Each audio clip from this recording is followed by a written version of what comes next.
이스라엘 12지파는 야곱의 12아들이 이스라엘의 12지파로 되게 되는데 아셀, 납달리, 스불론, 이사갈, 므낫셋, 에브라임, 단, 유다, 시므온, 르우벤, 갓. 이분들이 여호수아 상반부에서는 이렇게 12지파를 나누고요. 이 12지파가 여호수아서 후반부에 이렇게 땅을 다 나눠줘요. 지난 시간 지도를 그렸는데 그 지도 안에서 광야도 있고 얘네들이 이렇게 땅을 가져갔다. 근데 땅을 하나님께서 이렇게 차지하라고 한 의미는 단순히 땅 따먹기 많이 해서 니네가 많이 가져라가 아니라 우리가 가는 모든 곳, 내가 하나님의 사랑을 흘려보내는 내 땅. 가정에 가면 가정은 내 땅이고 그런 의미에서의 땅을 구약에서는 영화의 화면처럼 이렇게 보여주셨다. 이렇게 이해하시면 될 것 같습니다. 이스라엘의 왕들에 대해서 살펴볼게요. 이스라엘 왕이 사울, 다윗, 그 다음에 솔로몬 다음에 두 나라가 여로보암과 르호보암으로 나눠지면서 이제 북이스라엘과 남유다로 딱 쪼개지죠. 북이스라엘에는 19명의 왕이 있고 남유다는 20명의 왕이 있어요. 39, 구약 성경처럼. 북이스라엘은 19명. 여로보암은 솔로몬의 아들입니다. 나답, 바하사, 엘라, 시므리, 오므리, 아합, 아하시야, 여호람, 예후, 여호아하스, 요아스, 여로보암 2세, 스가랴, 살룸, 무나행, 부가히야, 베가, 호세아. 호세아는 호세아 선지자랑 좀 헷갈릴 것 같은데 호세아 왕입니다. 대부분 잘 모르겠죠. 왜냐면 북이스라엘은 19명의 왕이 있었는데 한 명도 하나님 앞에 칭찬받은 사람이 없어요. 다 망나니처럼 행동했다. 우상 숭배하도록. 그러니까 북이스라엘 왕들의 가장 주된 특징이 뭐냐면 이방 우상과 하나님이랑 같이 섬기게 한 거예요. 그게 하나님이 가장 싫어하는 거. 차라리 기독교 때려치고 불교 가거나 이슬람 가서 섬기면 되는데 기독교 하나님도 믿는다고 하면서 재정도 의지하고 이 세상의 힘과 권력도 의지하면서 이것을 더 부풀리기 위해서 또 하나님의 이름을 부르는 것이 북이스라엘의 모습인 것 같아요. 정말 하나님이 싫어하는 모습. 북이스라엘의 가장 큰 특징이 뭐냐면 신약 성경에 보면 그 사람들이 사마리아인이 돼요. 아수르가 북이스라엘을 722년에 완전히 멸망시켰는데 아수르가 어떠한 정책을 했냐면 이방 민족이랑 유대 민족이랑 혼혈시켜가지고 섞이게 했어요. 한 나라의 그 민족성이 너무 강해지면 나라의 국력이 조금 밀릴 수도 있으니까 막 섞어버리는 거예요. 그러니까 얘네들이 사마리아인. 이게 북이스라엘의 모습입니다. 남유다 왕 몇 명이라고 그랬죠? 20명. 르호보암은 솔로몬의 아들이에요. 여로보암도 솔로몬의 아들이에요. 그러니까 남왕국이랑 북이스라엘은 솔로몬의 두 아들로부터 시작된다. 르호보암, 야비암, 아사, 여우사밧, 여호람, 아하시야, 아달랴, 요아스, 아마샤, 우시야, 요담, 아하스, 히스기야, 므낫세, 아몬, 요시야, 여호아하스, 여호아김, 여호야긴, 시드기야. 여기서 하나님께 칭찬받은 왕이 있어요. 남유다는 8명이나. 아사, 여호사밧, 요아스, 아마샤, 우시야, 요담, 히스기야, 요시야. 사울, 다윗, 솔로몬 각각 40년씩 통치했다고 그랬죠. 근데 남유다 왕 중에 사울이랑 다윗이랑 솔로몬보다 더 많은 기간 통치했던 왕이 있어요. 우시야 왕이라고 있어요. 우시야 왕은 남유다 왕으로서 52년이나 통치했어요. 근데 우시야 왕 때 이스라엘 백성들이 이제 부강해지기 시작하는 거예요. 먹고 살기 좋아졌고 이제 남유다 사람들이 이방 나라한테 이제 세금도 안 내도 되고 먹고 사는 게 이제 풍족해지고 있어요. 와, 이제 좀 살 것 같은 거예요. 근데 우시야 왕이 통치할 때 연결되는 선지자가 있는데 이사야 선지자라고 있어요. 근데 이사야 선지자가 하나님의 보좌와 영광을 묵시의 세계를 보게 되는데 그때가 어느 시점이라고 성경은 얘기하냐면 우시야 왕이 죽던 해에 이렇게 시작돼요. 그때 이사야 선지자가 하나님의 영광을 봤대요. 그러니까 우시야 왕은 그 시대 때 이스라엘 민족들에게 어떠한 존재냐면 내 삶에 안정감을 주는 대상, 나를 부유케 하는 대상, 나를 기쁘게 하고 만족해 하는, 나를 지켜줄 수 있는 나의 힘, 정말 하나님보다 더 의지할 만한 대상이 우시야 왕이었던 거예요. 근데 우시야 왕이 죽던 해에 이사야 선지자가 하나님의 보좌를 봤다라고 얘기를 하는 거예요. 이거를 통해서 또 보여주는 게 뭐냐면 우리의 마음속에 하나님의 영광을 보고 우리가 하나님께만 우리의 온 마음을 다 드리기 위해서는 우리의 마음 안에 우시야 왕과 같은 대상이 죽어야 된다. 그러니까 우시야 왕과 같은 대상이 뭔지를 한번 살펴보면 나를 정말 기쁘게 하고 만족해 하고 내가 이것 때문에 살만하고 이것만 생각해도 내가 뿌듯한 것, 통장의 잔고가 될 수도 있겠죠. 내 가족이 될 수도 있고 내 자녀가 될 수도 있고 부모님이 될 수도 있고 아내가 될 수도 있고 남편이 될 수도 있어요. 근데 하나님보다 더 그게 더 올라가 있으면 하나님의 영광을 볼 수 없다. 그런 의미에서 이사야 선지자는 우시야 왕이 죽던 해에 보좌에 계신 하나님을 보았다라고 이제 이사야서에서 이야기하고 있습니다.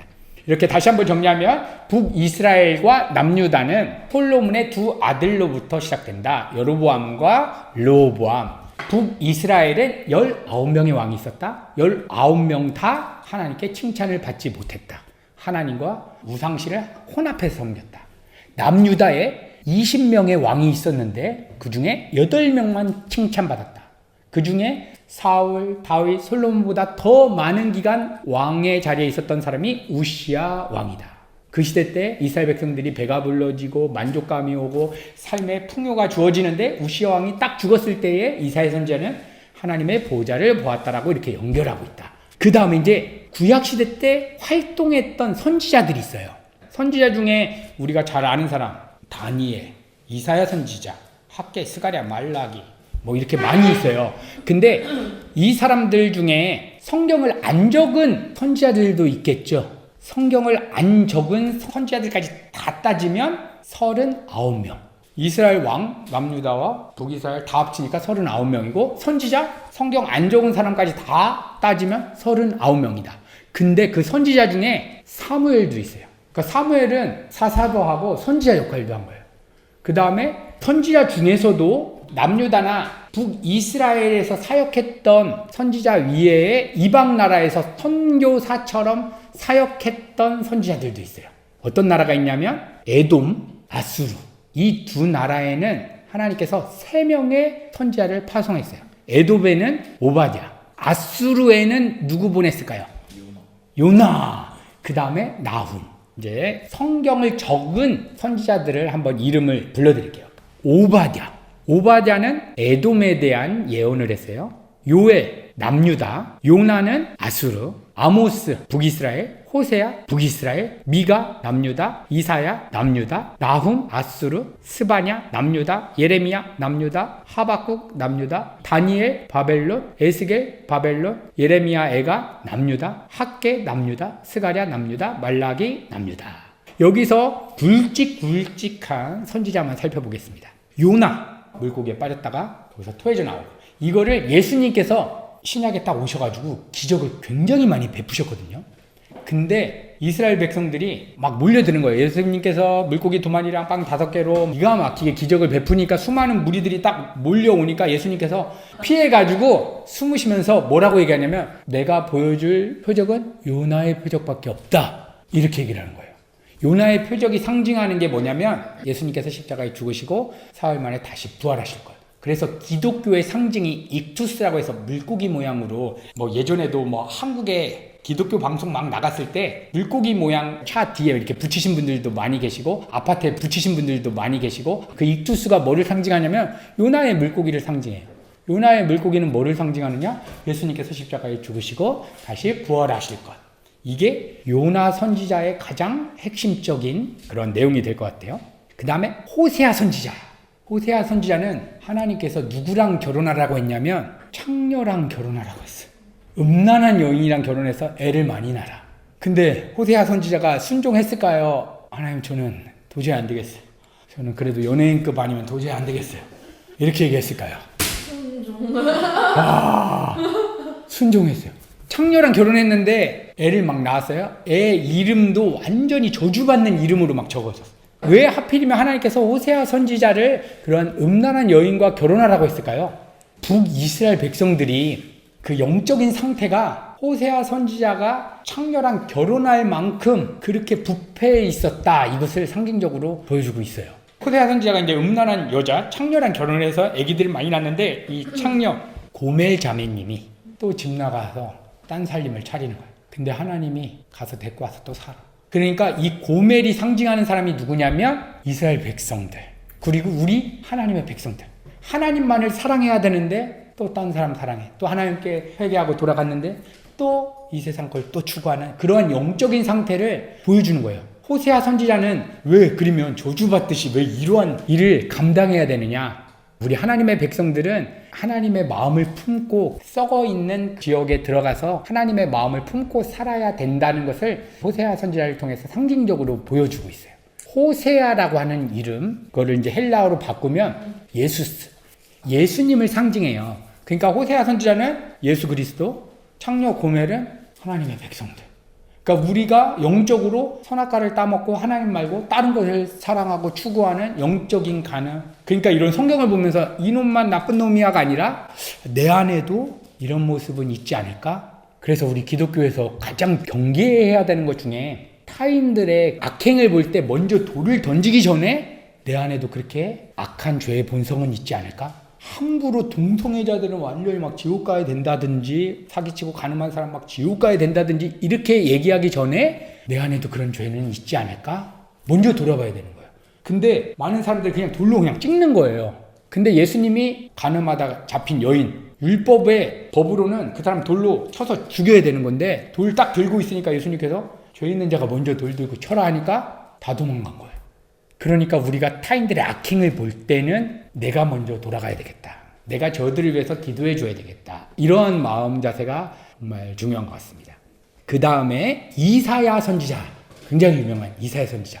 이사야 선지자는요, 예수님이 오실 것을 다 예언했고 예수님께서 우리의 모든 질고를 다 짊어지고 그가 찔림은 우리의 연약함을 인하며, 이 구절이 이사야서에 기록되어 있어요.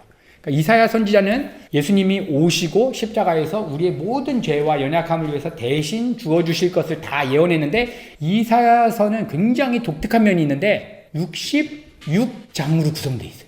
성경이 66권이죠. 그리고 앞에 39장은 이스라엘의 죄악과 어두운 면을 얘기해요. 근데 뒤에 27권은 예수님을 통해서 이제 다시 회복될 걸 얘기해요. 그러니까 이사야서를 하나를 읽으면 성경의 전체적인 내용을 조금 더 우리가 더 깊이 있게 이해할 수 있을 것 같습니다. 그 다음 하박국 선지자. 하박국 선지자가 엄청나게 하나님 앞에 기도하는 거예요. 하나님께서 이방 민족을 들어서 왜 우리 민족을 치시냐. 우리도 잘못했어요. 내가 잘못했는데 하나님께서 나를 혼내는 방식이 뭐 어떻게 혼나냐면 나보다 더 잘못한 애가 나를 때리는 걸로 혼내는 거예요. 그래서 하박국 선지자가 막 울면서 하나님께 기도해요. 하나님, 쟤네보다 우리가 더 의로운 것 같은데 왜 쟤네들을 들어서 우리를 치십니까? 하나님이 그때 침묵하시는 거예요. 그러다가 하박국 선지자의 기도가 바뀌어져요. 어떻게 바뀌어지냐면 우리나라가 다 망하고 내가 원하는 대로 기도응답 하나도 안 돼도 난 오직 여호와로 인하여 즐거워하리로다. 구원의 하나님으로 인하여 기뻐하리로다. 이게 하박국 선지자의 놀라운 고백이에요. 지금 남유다 백성이 바벨론 제국에 의해서 지금 죽어가고 있어요. 하나님 왜 저런 악한 놈들을 들어서, 하나님도 안 믿는 저런 나라를 들어서 우리를 치십니까? 이제 하박국 선지자가 기도하다가 도중에 어떻게 되냐면, 바벨론보다 우리가 의로울 게 하나도 없구나. 쟤네나 우리나 하나님의 은혜가 없으면 살아날 자가 아무것도 없구나. 그냥 하나님 앞에 납작 엎드리자. 그냥 하나님 한 분을만 기뻐해야 되겠다. 이렇게 외쳤던 거예요. 부흥이, 교회가 막 많이 성장하고 교회 건물이 커지는 게 부흥이라고 생각하는데, 성경에서는 부흥이라고 하는 단어가 이 하박국서에 딱 등장해요. 리바이벌. 죽었던 게 다시 살아난다. 근데 하박국서의 그 말씀을 보면서 부흥이라는 것을 정리하면 무화과 나뭇잎이 마르고 콘서도 떨어지고 사업도 망하고 내가 원하는 대로 다 망했는데 여호와 하나님 한 분으로 기뻐하는 마음이 막 내 안에서 일어난다. 그게 성경에서 말하는 부흥이래요. 그러니까 내 마음 안에서 부흥이, 하나님 내 마음을 부흥케 해주세요 할 때는 나 그냥 하나님 한 분으로 막 기쁨과 감격이 넘치게 해주세요. 그런 사람이 나뿐만 아니라 한 명, 두 명이 막 일어난다. 그것을 부흥이라고 하는 거예요. 그래서 부흥이라고 하는 거 생각할 때 사람이 많아지거나 교회 건물이 커지는 것이 부흥의 본질적인 모습이 아니다. 하나님 한 분으로 즐거워하는 그 마음, 그러한 사람들이 많이 일어나는 것, 이것이 부흥의 본질이다. 그 다음 선지자들 중에 사자굴에 빠진 선지자 다니엘. 마지막 선지자 말라기에서는 하나님께서 뭐라고 하시냐면, 니네 이제 가망 없어, 끝났어, 니네에게는 기회가 없어 하고 구약이 딱 끝이 나게 되는 것입니다. 그러니까 구약 39권의 결론이 말라기에 나오는데, 인간은 답이 없다. 인간은 답이 없다. 말씀을 줬더니 말씀을 가지고도 죄를 짓고, 사사를 보내도 또 죄를 짓고, 왕 달라고 해서 사울 왕을 주고 다윗을 주고 솔로몬을 줬는데 또 갈라지고 39명의 왕을 줘도 답이 없다. 이것은 무엇을 예표하고 있냐면 메시아가 오지 않는 한 인간은 답이 없다. 이것을 구약 성경의 마지막인 말라기가 보여주고 있습니다. 그래서 하나님께서 구약 성경의 이 수많은 내용들, 죄 짓고 또 회개하고 죄 짓고 또 회개하고, 이것을 통해서 하나님께서 정말 보여주고 싶었던 것이 무엇일까요? 인간은 하나님의 은혜가 없으면 그 어떤 누구도 의로울 수가 없다. 구약 성경에 기록된 대단한 사람들이 사람이 대단한 게 아니라 하나님의 은혜를 입었다는 면에서 그들은 하나님의 축복 가운데 있다라고 얘기할 수도 있고, 그런 사람들은 지금 우리 예수님을 믿는 우리 모두를 대표하고 있는 거예요. 그러니까 우리가 마지막 때 하나님의 심판대 앞에 딱 쓸 때 예수님을 믿는 모든 사람은 우리가 죄짓고 쓰러지고 또 넘어져도 그걸로 하나님 평가하지 않으세요. 우리를 보실 때 어떻게 보시냐면 예수 그리스도라고 하는 그 렌즈를 통해서 딱 보시는 거예요. 이렇게. 그래서 직접 보면 우리는 다 죽어요. 우리가 너무 죄가 많고 연약하니까. 근데 우리를 볼 때 예수님이랑 연합된 나로서 주님께서 보세요. 모세도 죄짓고 노아도 죄짓고 다윗도 죄짓고 밧세바도 범하고 했는데 이러한 그들의 죄가 예수님께 다 전가돼서 예수님과 함께 십자가에서 죽은 자로 하나님께서 여겨주시고, 다시 이제부터 살아가는 우리의 모습은 하나님 입장에서 볼 때는 다 의로운 모습인 거예요. 우리한테는 여전히 연약하고 쓰러지지만 하나님이 우리를 보실 때는 의롭다라고 그냥 해주시는 거예요. 그냥 여겨주시는 거예요. 마치 우리가 성가대를 할 때 김치 국물 흘린 옷을 입었어도 가운 딱 입으면 안 보이잖아요. 그런 것처럼 의를 우리가 전가받았다. 그래서 구약 성경은 인간은 답이 없다. 예수 그리스도가 필요하다. 예수 그리스도의 은혜가 없으면 그 어떤 누구도 하나님 앞에 설 수가 없다. 이것을 보여주고 있습니다.